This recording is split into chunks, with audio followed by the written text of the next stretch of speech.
लोग जी, रो रहे हैं, बच्चे अपने बाप के शरीर से लपट करके रो रहा है, कोई बच्चा अपने माँ के शरीर से लिपट करके रो रहा है, लोग मरते जी, चले जा रहे हैं। कफन, जी, कपड़े से ज्यादा कफन बिकने लगा है सुरेंद्र भैया। जी, हम हमारा 5 साल का बच्चा कोरोना के कहर में मर जाए, ऑक्सीजन उसको न मिले, उसके बाद भी हमसे आप जबरदस्ती मोदी मोदी और योगी योगी करवाइए और जय हिंदू करवाइए, तो हम कैसे कर पाए? जिंदा जी, आदमी तो जिंदगी के लिए जद्दोजहद करते हुए आपको सड़कों पर दिखाई देगा। अब तो जी, आलम ये हो चुका है कि मुर्दा आदमी भी अपने मोक्ष के लिए जो है 8-8 घंटे की लाइन लगा करके बैठा हुआ है। जी, काफ़ी दर्दनाक माहौल है और ये सरकार जो है योगी बाबा जो हैं, योगी बाबा और मोदी जी जो है कि एकदम दावा कर रहे हैं कि ऑक्सीजन की कोई कमी नहीं है, जी, दवाई की कोई कमी नहीं है। लेकिन हम जी, आपको सुरेंद्र सिंह जी बता देना चाहते हैं कि देखिए हमारे योगी बाबा सीधे-सीधे सिर्फ़ और सिर्फ़ भौकाल देना जानते हैं हर बात पर, सिर्फ़ और सिर्फ़ जी, धमकी देना जानते हैं। अब तो जी, बनारस के लोगों ने अपने मुख्यमंत्री को धमकी वाले बाबा जी के नाम से भी जानने लगे हैं। आपको जी, मालूम होना चाहिए कि यहाँ पर डॉक्टर जितने जितने डॉक्टर हैं वो अस्पताल के अंदर बहुत ज़्यादा फ्रस्ट्रेशन के दौर से गुज़र रहे हैं। ना जी, उनको दवा मिल रहा है अंदर हॉस्पिटल एडमिनिस्ट्रेशन की तरफ से, ना कोई उनको इंस्ट्रूमेंट मिल रहा है, ना कोई दवा मिल रहा है, ना कोई ऑक्सीजन मिल रहा है। जब वो बेचारे डॉक्टर बाहर निकल रहे हैं तो जनता का आक्रोश झेल रहे हैं। ऐसे दोहरी मार में जो हमारा डॉक्टर है, जो हमारा भगवान जिसे हम लोग कहते हैं, जब भगवान ही बहुत ज़्यादा परेशान है तो आप हालात को समझ सकते हैं। लोग जी, घरों में अपने सब्जी, अपने रोटी को जुगाड़ करने के बजाय अब सवेरे-सवेरे निकल जा रहे हैं और 8-8 घंटे लाइन में लग करके ऑक्सीजन की ज़रूरत महसूस ऑक्सीजन जी, अपने पैसे से भरवा रहे हैं। दवा जी, नहीं है, डॉक्टर नहीं है। हम नरेंद्र मोदी जी हमारे सांसद हैं।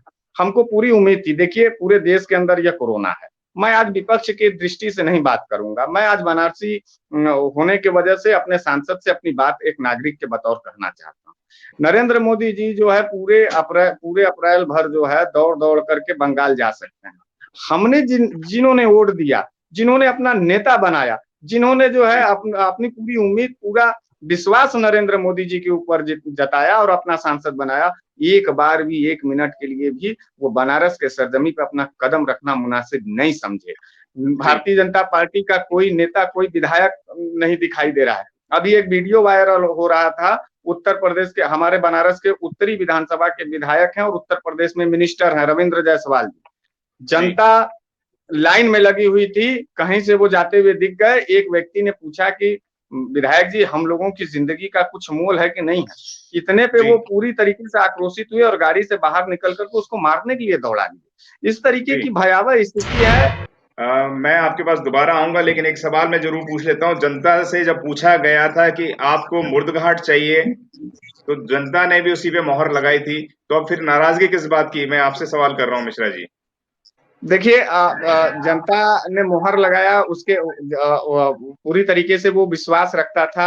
आज तक के लोकतंत्र में ऐसा कोई नेता नहीं पैदा हुआ कि जिसके संसदीय क्षेत्र में अगर लोग लाशों की ढेर लग रहा हो और वो जी, नेता अपनी ज़िम्मेदारी से पीछे भागते हुए कहीं और। आप बताइए 70 साल में कोई ऐसा नेता बताइए, जिसके कि जी, यहाँ लोग बेबाौत मारे जा रहे हैं और वो नेता जो है अपने संसदीय क्षेत्र में। हम कह रहे हैं कि नरेंद्र मोदी जी आकर के कोरोना से मारे गए लोगों को ज़िंदगी नहीं बचा लेते। लेकिन जी, अगर वो उनका पदार्पण होता बनारस के अंदर इस बुरे दौर में, तो जो जी, प्रशासनिक लूट चल रही है, प्रशासनिक साजिशें चल रही हैं, आपको हम बता दें कोरोना के महामारी के साथ-साथ जो गरीब-गुरबे लोग हैं, जो अपना दैनिक जीवन रोज़ कुआँ खोद करके कमाने वाले, खाने वाले लोग हैं, आज उनको पुलिस की भी तिहरी मार लग रही है। जी, सम्मानित लोग चौराहे पर पीटे जा रहे हैं, सिर्फ़ क्या? जी, कोरोना के नाम पर, लॉकडाउन के नाम पर। हम आपको बता दें, हिंदुओं का ये सरकार है और हिंदूवादी सरकारों को ये भी नहीं मालूम हो सका कि ये अप्रैल और मई का जो महीना होता है, ये हिंदू लड़कियों के शादी का माहौल होता है। शादियाँ बिल्कुल। टूट रही हैं गरीब घर के लड़कियों की। अमीरों की बात छोड़िए, अमीरों के यहाँ तो अगले साल हो जाएगा। और दूसरी बात आपको हम बता दें, मैं लगातार जनता के बीच में हूँ। लोग जी, कह रहे हैं कि पिछले साल के कोरोना काल से तो शादी टूटी थी, वो जी, शादी शिफ्ट हुई अगले साल के लिए। अब इस जी, साल भी जो है वही कोरोना और महामारी डबल लहर के साथ है। अब बताइए जी, किसी लड़की का उम्र कितना हम डकवा ले जाएँ? हमको बिल्कुल। 2 घंटा 3 घंटा देखिए, सब चीज़ प्रोटोकॉल में सुरेंद्र जी हो सकता है। यूपी चुनाव हो सकता है प्रोटोकॉल में जो कोरोना के, बंगाल चुनाव हो सकता है। कुंभ हो सकता है। लड़की और बेटी के शादी के लिए गंभीरता पूर्वक इस सरकार को सोचना चाहिए था। कहीं कोई जगह नहीं है बच्चियों के शादी के लिए। तो हम तो लगातार दंश पे दंश झेल रहे हैं।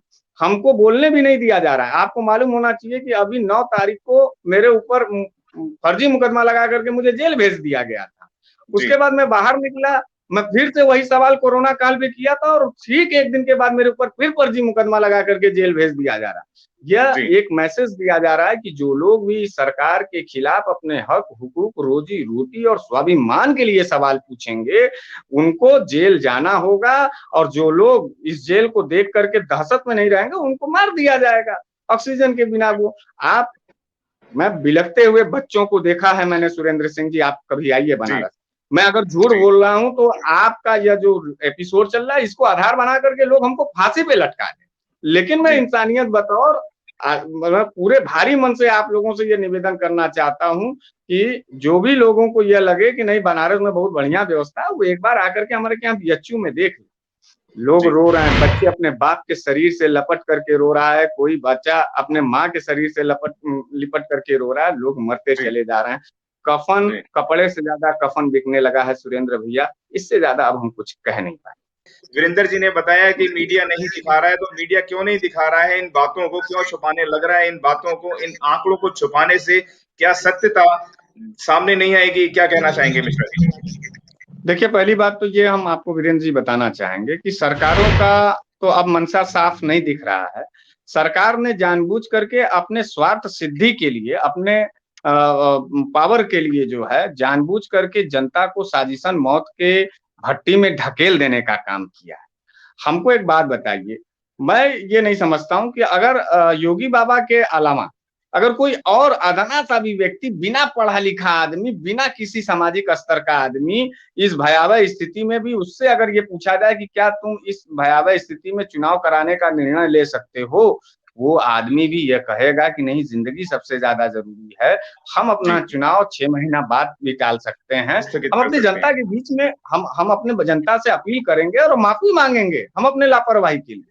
देखिए, जमीर नाम की चीज नहीं है भारतीय जनता पार्टी के नेताओं के पास। मैं आपको एकदम स्पष्ट बता देना चाहता हूँ। अगर जमीर होता तो एक बार भी कोई भी नेता, हमारे मुख्यमंत्री जी ने अपनी जिम्मेदारी पर एक बार भी माफी मांगते नजर नहीं आए कि ये मेरी सबसे बड़ी कमी थी।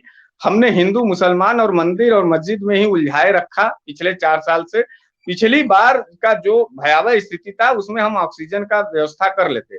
एक सवाल मैं पूछना चाहता हूँ आपसे जी। आप पूरे देश के अंदर ध्यान लगा करके देखिए तो भारतीय जनता पार्टी का जो स्टेट है, जहां जहां सरकारें हैं, आप एक बात बताइए, कोई ऐसा सक्षम या बौद्धिक मुख्यमंत्री आपको देखने को मिला कि इस भयावह स्थिति को भी पहले से भाप ले और अपनी स्टेट के लोगों की रक्षा कर ले? एक कोई मुख्यमंत्री बताइए। वहीं विपक्ष में पप्पू कहे जाने वाले राहुल गांधी को आपने ध्यान से देखा होगा। पिछले साल से वो व्यक्ति, जिसे राहुल गांधी कहते हैं, जिसे पप्पू कहते हैं भारतीय जनता पार्टी के लैंग्वेज, वह व्यक्ति सत्ता में न रहते हुए भी अपने सारे दिव्य दृष्टि से, उसको दिव्य दृष्टि ही कहा जाएगा, जो आदमी भविष्य की आपदाओं को पहचानना शुरू कर जाए, उसे तो ये कहा जाएगा कि नहीं यार, वो मेंटालिटीज उसकी जो है समाज और जनता के प्रति समर्पित है, इसलिए सोच रहा है। हमको आप एक बात बताइए, योगी बाबा का पूरे कोरोना काल का आप जो है प्रेस कॉन्फ्रेंस का स्टेटमेंट देख लीजिए। इंसान अगर आप होंगे तो आप हृदय से जो है आपको क्रोध आ जाएगा और अपने सामने आपके मुंह से जो है आप कुछ न कुछ उसको मतलब श्राप बतौर कह देंगे कि जाओ, आज के बाद तुम्हारे जैसा नेता इस जनता को न मिले। देखिए, मैं विरोध के वजह से नहीं देखता। मैं सुरेंद्र जी, जब लाशों को देखता हूँ, जब मैं छोटे बच्चों को बिलखते हुए देखता हूँ, जब मैं किसी महिला को बिलखते हुए, रोते हुए और लाशों के लिए पैसा जुगाड़ करते हुए देखा। आप एक फोटो देखे हो, 4 बच्चियों ने अपने बाप को कंधा दे करके ले जा रही थी। कोई लाश उठाने वाला इस दौर में नहीं मिलता। आप बताइए, हम लोग पारिवारिक आदमी हैं, हम लोग सामाजिक आदमी। इस तस्वीर को, इस भयावह तस्वीर को देखने के बाद अगर हम सरकार से सवाल पूछते हैं कि हे सरकार, हे मान्यवर, हे आदरणीय, आपकी जिम्मेदारी, आप फेल नजर आ रहे हैं, तो तुरंत हमारे ऊपर जो है जैसे 307, 302 और बलात्कारियों के लिए पुलिस नहीं दौड़ती है, उससे ज्यादा दौड़ जाती है हम विपक्षियों को जेल में डालने के लिए। हम लोगों ने बाबा विश्वनाथ के हम आपको बताएं कि लगातार ये धर्म के आड़ में जो है लगातार लाशों के गिराने के माहिर लोग हैं भारतीय जनता पार्टी के। अब बंगाल चुनाव के रिजल्ट के बाद आप देख रहे हैं किस तरीके से झूठ सामने आ रहा है। आज तक के पत्रकार को भी हिंदू बता दिया गया और उनको फर्जी तरीके से उनको मारने और पीटने का बात हुआ। तो भारतीय जनता पार्टी पूरी तरीके से जल्लादी लोगों का एक बड़ा समूह है। भारतीय जनता पार्टी पूरी तरीके से चांडालों का एक राज चलाने में बड़ी माहिर है। देखिए, मैं बड़ा स्पष्ट और साफ बोलने वाला आदमी हूँ क्योंकि मैंने मौतों को देखा है और दर्द को मैं महसूस करता हूँ सुरेंद्र जी। तो इसलिए मैं अब अन्य लोगों की तरह बहुत बड़ा सामाजिक और शरीफ आदमी बन करके जो है सच्चे मतलब बड़ा सीधा लैंग्वेज का उपयोग नहीं करना चाहता। मैं बताना चाहता हूं कि मैं क्रोधित और द्रवित होकर के इस तरीके का भाषा इसलिए उपयोग कर रहा हूं क्योंकि तुम्हारी नजर जो है शमशान घाट और अस्पतालों के बाहर बिलखते और रोते लोगों के पास नहीं जा पा रही। अभी तो ये दूसरा चरण है सुरेंद्र भैया। अभी तीसरा चरण का बात होने लगा। अभी तक तो हम अपने बाप भाई बहन को जो है गवाते हुए देखें जी। अब छोटे बच्चों के ऊपर भी आफत आ गई। आप बताइए, हमारा 5 साल का बच्चा कोरोना के कहर में मर जाए, ऑक्सीजन उसको न मिले, उसके बाद भी हमसे आप जबरदस्ती मोदी मोदी और योगी योगी करवाइए और जय हिंदू करवाइए, तो हम कैसे कर पाए? हम क्या बोल पाए? हमको इसका जवाब हमको किसी जिम्मेदार भारतीय जनता पार्टी से कहलवाइए। और अगर हम झूठ बोल रहे हैं तो आपके ही द्वारा बताया गया कि 2 भाजपा के सांसदों ने खुला मोर्चा खोल दिया। क्या वो भी पागल हो गए? क्या वो भी राष्ट्रद्रोही के श्रेणी में आ गए? हम आप वीरेंद्र सिंह जी सब लोग जो है पागलों की टोली के हो गए। शरीफों और सच्चों का खाली एक है मठ, गोरखपुर मठ। योगी बाबा अपराधी हो चुके हैं मानसिक रूप से। योगी बाबा हत्यारे हो चुके हैं मानसिक रूप से। योगी बाबा हिंदुओं के प्रबल दुश्मन हो चुके हैं मानसिक रूप से। योगी बाबा धर्म और आस्था का आड़ लेकर के राजनीति का वो कातिल भेड़िया हो चुके हैं जिस पर लोगों को सिर्फ और सिर्फ मारना चाहते हैं, मौत का तांडव करना चाहते हैं। हम जिंदगी में मरने से पहले सुरेंद्र सिंह जी, मैं एलानिया तौर से इस बात को कहना चाहता हूं, मैं बनारसी आदमी हूं और मैं बागी भी हमारे अंदर समर्पण है। अगर भारतीय जनता पार्टी के लिए तो हमारे अंदर बगावत का भी एक बड़ी बू और लौ धधक रही। मैं कहना चाहता हूं कि मौत मरने से और तड़प पर मरने से बेहतर यह है कि हम शासन और सरकार की उसकी जिम्मेदारियों को बोध कराते हुए अपना सर कलम करा लेंगे। लेकिन भारतीय जनता पार्टी की इस नाकामी और निकम्मियत के खिलाफ जोरदार बुलंद आवाज लड़ाएंगे। और लोग बनारस में अब आ रहे हैं।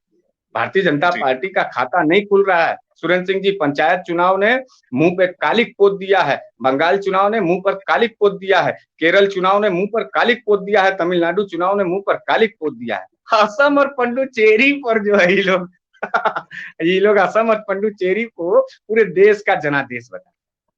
रही बात आपने मीडिया की बात जी, आप देखिए रोटी का बड़ा अहमियत होता है साहब। आज जनता के लिए मीडिया, जनता के रोटी के लिए मीडिया नहीं लड़ रही है सुरेंद्र भैया।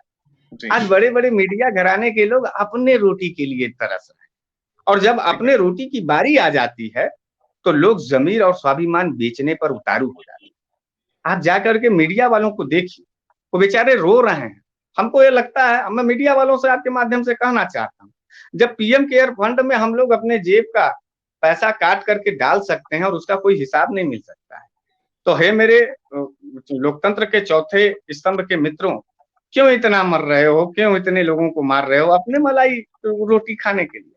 आप देखिए सिर्फ और सिर्फ अपने स्टैंडर्डता को मेंटेन करने के लिए कितने हजार कितने लाख भारतीयों के साथ गद्दारी की जा रही है। इस गद्दारी को बड़े खुली निगाह से समझने की जरूरत है और लोग खुली निगाह से समझ रहे हैं। जो लोग नहीं समझ रहे हैं शायद उन्हीं को अंधभक्त लोग कहते हैं। मौत के सौदागरों के साथ जरा सा भी कोई सिंपैथी और कोई भावना नहीं रखनी चाहिए। मैं मौत के सौदागरों को अभी देखिए IDBI बैंक बिक गया कोरोना से लड़ने के लिए। हमारी और आपकी किडनियां भी बिक रही हैं। कोरोना काल में पोस्टमार्टम नहीं हो रहा है, इसका यह मतलब है लोग वो लाश नहीं देख पा रहे हैं। शरीर के कई पार्ट्स जो है कोरोना काल में निकाल लिए गए हैं और उसको खड़े एकदम जला दिया जा रहा है, उसको अपने परिजनों को भी नहीं दिया जा रहा है। तो एक बड़ी तरीके की रॉबरी है, बड़ी तरीके की लूट है कोरोना काल में, और भारतीय जनता पार्टी इस लूट में बड़ी माहिर आदमी, शहंशाह है। इससे ज्यादा हम कुछ बोल नहीं। मैं आखिरी सवाल करना चाहूंगा मिश्रा जी आपसे, और क्योंकि समय सीमा हमारे पास कम है और समय बढ़ता भी जा रहा है, क्या कारण है कि आज भी जो जिन्हें भक्त आप कहते हैं, क्योंकि आपके कई सारे वीडियोस हमने देखे जिनको आप भक्त कहते हैं, वह खुलकर आज भी सामने नहीं आ पा रहे हैं, क्या कारण है? देखिए, स्वाभिमान नाम की चीज होती है, और आदमी का शैक्षणिक स्थिति और नजरिया, सामाजिक नजरिए का भी बड़ा प्रभाव पड़ता है आज जी। हम आपको बता दें कि पहले तो वो लड़े पड़े बेचारे, देखिए उनका भी दुख नहीं है, उनका भी मतलब गलती नहीं। वो तो आए, हर हर महादेव के नारे की जगह हर हर मोदी लगा दिए, इतना उत्साह में कि अब आ रहा है चाय बेचने वाला, अब आ रहा है गरीब का बेटा, अब आ रहा है तपस्वी बेटा, हाँ अब योगी जी आएंगे मठ से बाहर शेर बन करके। ये जो तस्वीर आप लोगों को दिखाई जाएगी, उस हिसाब से मानसिकता बन जाएगा। अब वो लड़ चुके थे हर चौराहे पर, हर गली में, हर जगह ये होगा वो होगा। अच्छा, जो ट्रेंड चला था भगवा वाला, हाफ पट्टी वाला कुर्ता पहन करके और पट्टी लटका करके अपने आप को साबित कर देना कि मैं बहुत बड़ा राष्ट्रभक्त हूँ और भारतीय जनता पार्टी का सिपाही हूँ। आज उसी भारतीय जनता पार्टी के कार्यकाल में जब लोग बेमौत मारे जा रहे हैं और जब हम लोगों का निगाह उनके ऊपर जा रहा है, तो वो जो है भागते नजर आ रहे हैं, तो चिढ़ जा रहे हैं। अब चिढ़ने के बाद जो है वो क्या जवाब देगा? बस खाली एक के बात कह रहा है, रो रो करके कह रहा है, हताश होकर के कह रहा है कि आएगा तो मोदी ही, आएगा तो योगी ही। तो ये मौत के सौदा। देखिए एक बात बताएं, चांडालों के घर चांडाल पैदा होंगे, ईमानदार के घर ईमानदार पैदा होंगे, शैतान के घर शैतान पैदा होंगे, और इंसान के घर इंसान पैदा। न हिंदू बनेगा न मुसलमान बनेगा, इंसान की औलाद है इंसान बनेगा। हम आप बड़े भाई हमारे वीरेंद्र सिंह जी, ये इस टॉपिक पर बैठने का ये मतलब है कि हमारे और आपके अंदर इंसानियत का ब्लड है, और हमारे माँ बाप पूर्वजों ने इंसानियत का पाठ पढ़ाया, इसलिए हम और आप जो है इस बेमौत माहौल में जो है बैठ करके चर्चा तो ही कर रहे हैं ना। हम कुछ कर नहीं पाएंगे, लेकिन हमने इस बुरे दौर में आप सभी लोगों को मैं क्रांतिकारी सलाम करता हूं कि कुछ नहीं कर पाए तो कम से कम इस सवाल पर, इस माहौल पर आपने कदम बढ़ाया और सवाल पूछना शुरू किया। अब से में पूछ रहे हैं, कोई बात नहीं है, और ज्यादा विस्तृत करेंगे, लेकिन अन्य लोगों के कायरों से अच्छा ये था कि हम लोग वीरता का परिचय दिए और इस बहस में शामिल हुए। इसलिए मैं चाहता हूं कि आपका यह जो बरकरार रहे, हमारा बरकरार रहे। आप बाकी तो ऊपर वाला है, अब जिंदगी सरकार नहीं, जिंदगी ऊपर वाला। बिल्कुल। अब मैं आखिरी सवाल रख के अपनी बात को खत्म करूंगा। जैसे आपने बताया आएगा तो मोदी ही, तो आने वाले 2024 के अंदर किस नजर से देखते हैं चुनावों को आप? क्या इसका असर पड़े, इस कोरोना महामारी का असर भी दिखेगा उसके अंदर, क्या कहना चाहेंगे?